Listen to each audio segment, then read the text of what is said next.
This video is on Unit 1, Chapter 2, Lesson number 1. So still Unit 1, but Chapter 2 is on the parent functions. Lesson number 1's title is also parent functions.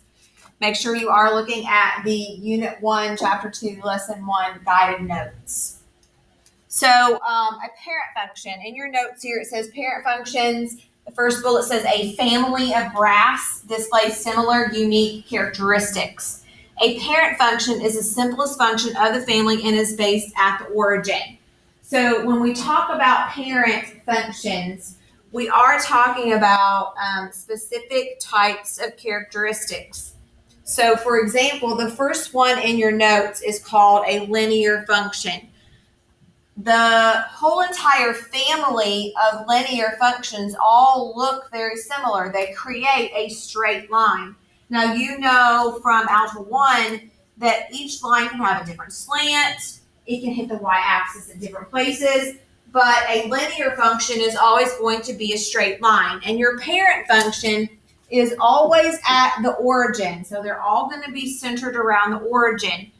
Looking at your linear function, what you're going to need to know is you're going to need to be able to pair the name to the equation as well as the graph.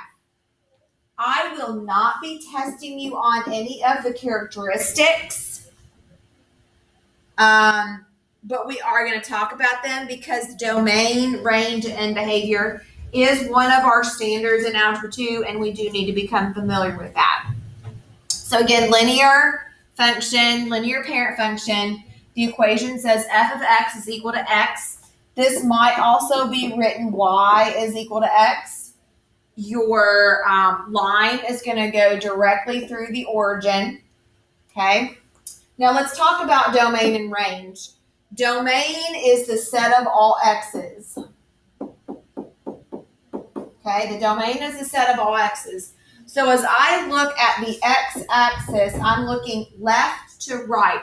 How far left is this linear function going to go? It's going to go forever left. And how far right is it going to go? Forever right. So that's why the domain is negative infinity to positive infinity. Again, we're going left to right. Let me get that in there a little bit better. Left to right. Whereas range is the set of all y's, right? And this is your y-axis, goes up and down. So when we talk about range, we're going to go down to up. Down to up. How far down is that line going to go? Forever. How far up is it going to go? Forever. So that's why our range is negative infinity to positive infinity. End behavior is exactly that. What is happening at the endpoints on the line? So on the right side of the graph, my line is going up to positive infinity. On the left side of the graph, my line is going down to negative infinity.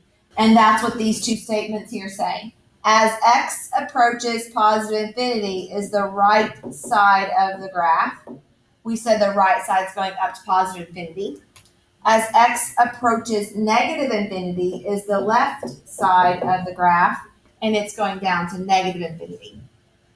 For your comment section, you might want to put that this is a continuous graph. Continuous meaning there are no stops. It just continues all the way from left to right. The second function that we're going to look at is the absolute value function. The equation here, f of x is equal to the absolute value of x. And the graph is very distinct here. This is the only one that's going to make a V for absolute value. It is a V shape. Again, you'll notice that it is centered around the origin. Domain, how far left, how far right. It's going to go forever left and forever right. So that's why the domain is negative infinity to positive infinity. Range is how far down to how far up. Now, you'll notice on the range here, it stops at the origin. It doesn't go below the x-axis. So it's a 0 to positive infinity. There is a bracket at 0 because 0 would be included in that. End behavior On the right side of the graph, we're going up to positive infinity. And on the left side of the graph, we are still going up to positive infinity. So that's why both of those blanks say positive infinity. Quadratic functions, f of x is equal to x squared. The characteristic here is that all quadratic functions are going to make the U-shaped. It's called a parabola.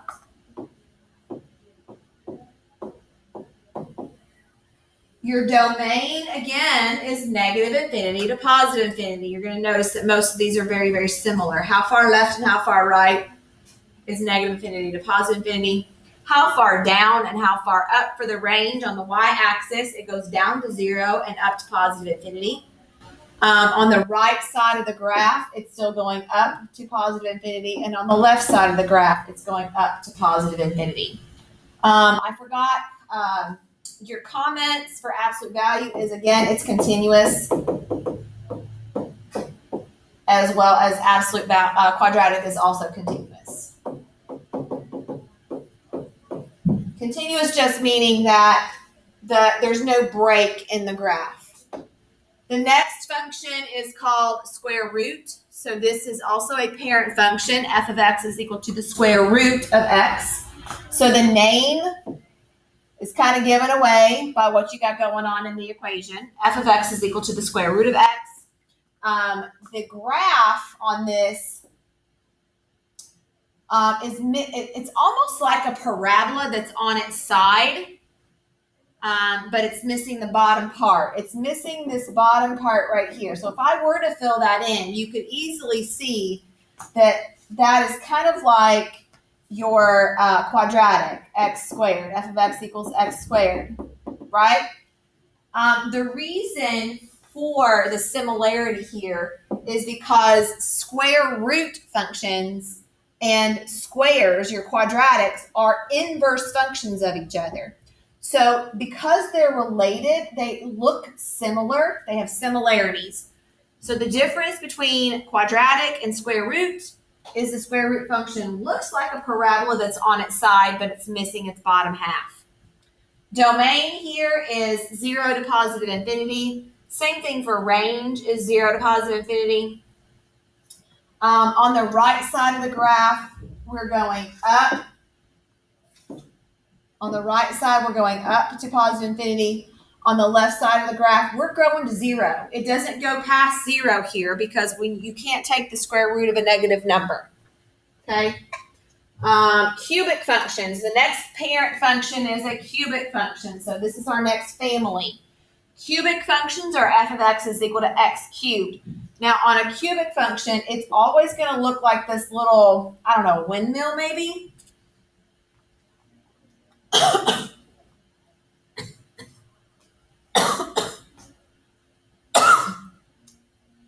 Excuse me. The domain is negative infinity to positive infinity. The range is also negative infinity to positive infinity. For our end behavior, as x approaches positive infinity, which is the right side of the graph, we are going up to positive infinity. On the left side of the graph, we're going down to negative infinity. So sorry. Cube root function is the next family of functions. F of x is equal to the cube root of x. Notice here that there is a little 3 inside of that root, that radical. That indicates the cube root. It is the opposite or inverse of cubing. So these two functions here, your cubic and your cube root, are inverses of each other. And what you should notice is that the graphs look very similar. If you take the cubic function and you flip it on its side, you end up with the cube root function. That's what creates those inverse functions. The domain for cube root is negative infinity to positive infinity because it's going to go forever left and forever right. The range is also negative infinity to positive infinity because, again, it's going to go forever down and forever up. End behavior on the right side of the graph, it's still going up to positive infinity, and on the left side of the graph, it's still going to go down to negative infinity. And I keep forgetting my comments. Every single one of these so far is continuous. There's no break.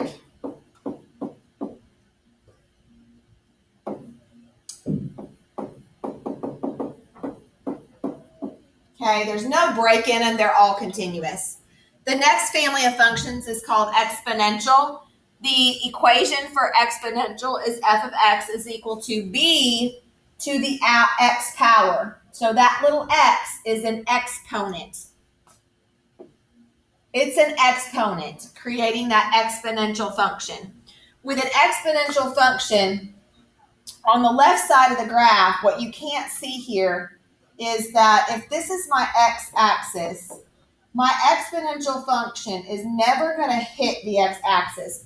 What's actually happening here is it's approaching. It's doing what we call approaching the x-axis, but it's never going to hit it. It's never going to cross it. The x-axis is what we call an asymptote. It's a horizontal asymptote, meaning that the function itself cannot cross that line. Your domain for exponential functions, how far left, how far right, it's going to go forever left and forever right, so it's negative infinity to positive infinity. The range, how far down, it's going to go all the way down, approaching 0, and then go all the way up to positive infinity. Notice that on the 0 here, it is a parentheses, and that's because I just said it cannot hit the x-axis, so it's never going to go all the way to 0. For our end behavior on the right side of the graph, it's going to go up to positive infinity. On the left side of the graph, how far down is it going to go? It's approaching 0, but again, it can never hit 0. This one is also continuous. The next set of graphs, the next one is called logarithmic. This next family of functions is logarithmic. F of x is equal to log of x. You might also see this written as f of x is equal to log with a subscript of b of x. Your logarithmic function and your exponential function are inverse functions of each other, and they look similar. If you go back and look at the exponential, the graph of exponential compared to the graph of log, let me just kind of add, your exponential did this. Your logarithmic function is the black one here, and it's a reflect. We reflect it over a line, and so that's what makes them inverse functions, okay? So with your logarithmic function, you have another asymptote, but this time the asymptote is the y-axis. The y-axis is our asymptote. asymptote is how you spell that. Your function, again, is going to approach that line, but it's never going to hit, never going to cross. Your domain, how far left does the function go? It goes to the 0 on the x-axis. It's because it's approaching the y-axis. 0 to positive infinity. Notice there's a parentheses at that 0. Again, because it's approaching, it's not hitting, it's not crossing. How far down and how far up? It's going to go all the way down to negative infinity and all the way up to positive infinity. On the right side of the graph, we're going up to positive infinity. On the left side, we're going to go down to negative infinity. The next family of functions is called your reciprocal family. You might also hear it called inverse function. The equation f of x is equal to 1 over x. The graph has what we call two branches. We have two branches. One of them is in quadrant 1. The other one is in quadrant 3. So you have two branches with this one. This one's split. This is discontinuous.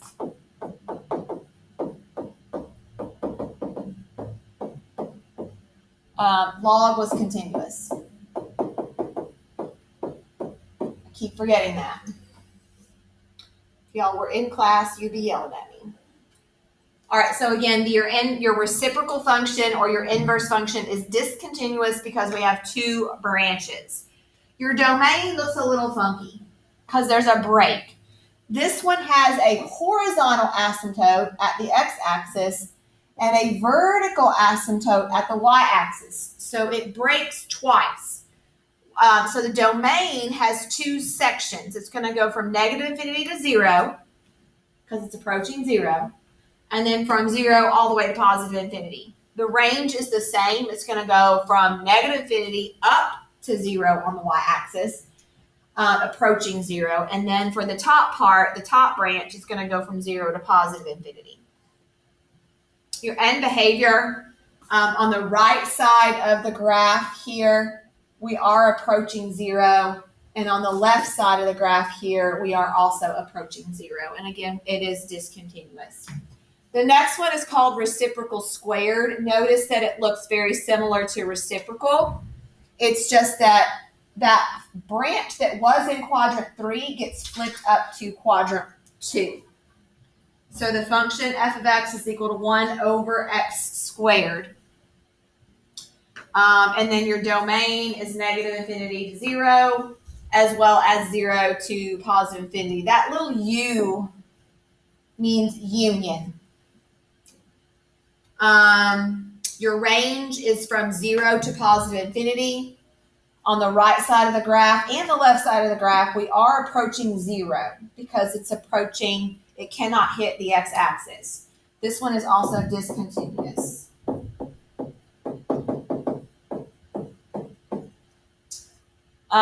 Greatest integer function or step function.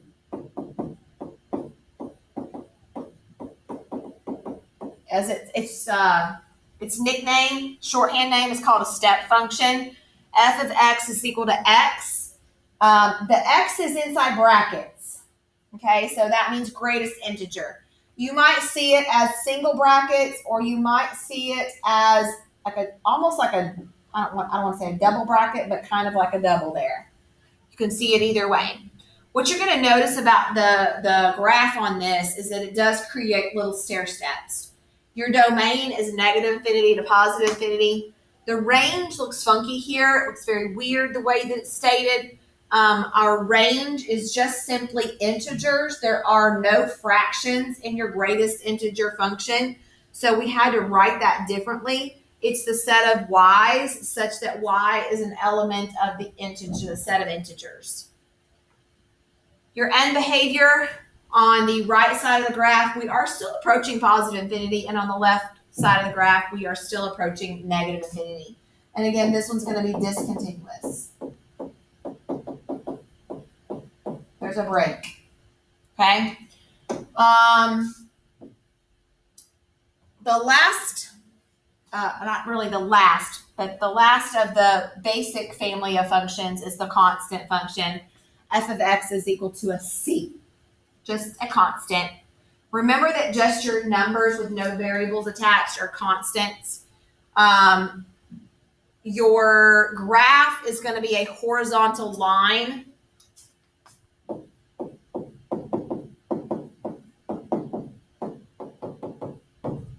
Your domain, how far left, how far right, is negative infinity to positive infinity. Range, how far down, how far up. Well, it's a horizontal line, so it's not going down, it's not going up. So our range had to be written differently as well using set notation. It's the set of y's such that y is equal to c, which is the constant.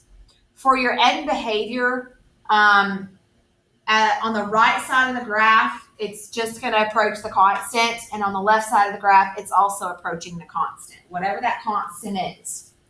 So the last three family of functions are our trigonometric parent functions. The first one is sine, S-I-N-E. It's you say that as sine. F of x is equal to the sine of x. Don't say sin, please say sine. It is a continuous function. And it's like a cycle. And we'll learn more about this when we talk about trig. But the difference between your sine and cosine function is that the sine function does go through the origin. The domain is negative infinity to positive infinity. The range, how far down and how far up, is -1 to +1. Cosine, again, f of x is equal to the cosine of x.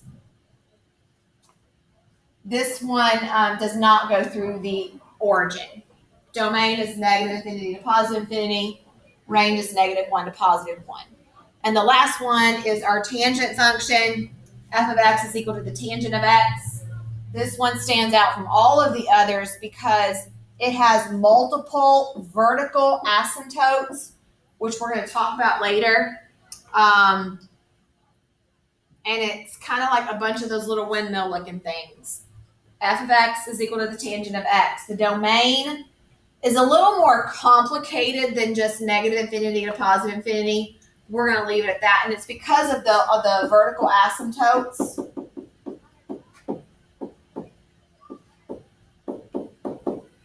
Create all those different breaks. It's a little more complicated than that, but we're going to leave it there for now.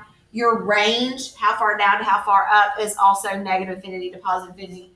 And this one's going to be discontinuous. And I forgot to put cosine as continuous.